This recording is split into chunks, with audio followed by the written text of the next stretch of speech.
Mä oon tässä sohvasurffannut ja käyttänyt Airbnbtä ja mä huomasin, että kukaan ei ole tehnyt siitä ohjevideota. Niin nyt mä teen sellaisen.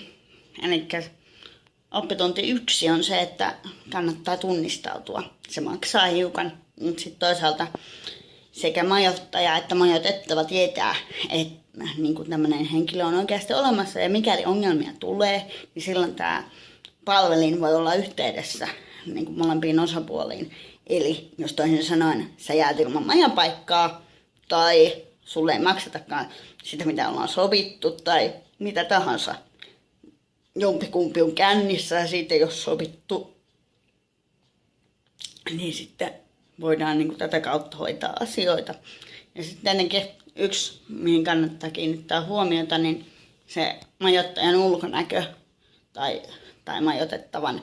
Että jos ei siellä ole kuvaa, niin se kertoo jo jotain. Jos se kuva on epäselvä tai on epäsiistit vaatteet, jos se ihminen näyttää huomattavasti vanhemmalta kuin mitä se niin kuin pitäisi olla, niin se kertoo jotain. Sitten jos asunnosta ei ole kuvia, niin sekin kertoo jotain.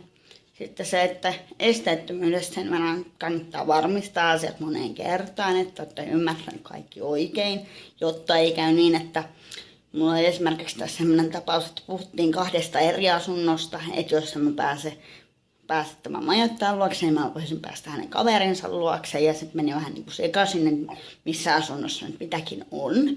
Ja sitten olikin sellainen tilanne, että tässä asunnossa, mihin mä sitten lopulta päädyin, oli portaat. No ei niissä portaissa sinänsä mitään, mutta kun mä olin nimenomaan sanonut, että ei kierreportaita, no sellaisethan siellä tietenkin oli.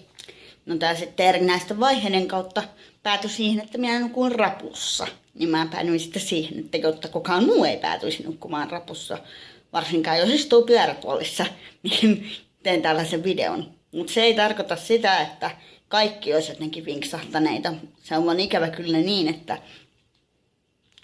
aika moni leimaa koko ryhmän muutaman sekopään vuoksi. Ja mä haluan korostaa sitä, että kaikki ei todellakaan ole sekopäitä. Mä oon muun muassa viettänyt 3 viikkoa Lapissa, eikä tää majoittaja ollut yhtään sekopää. Kyse oli Airbnbistä silloin.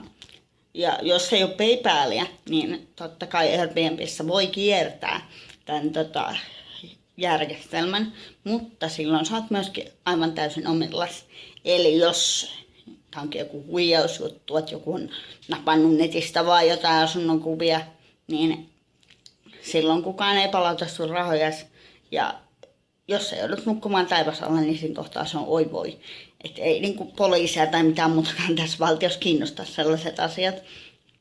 Ja sitten vielä se, että kun laatii ilmoitusta, niin on tiettyjä sellaisia koodeja, kuten se, että jos lukee, että haluan nauttia rauhassa teitä ja keskustella, niin se tarkoittaa sitä, että siellä ei todellakaan biletetä.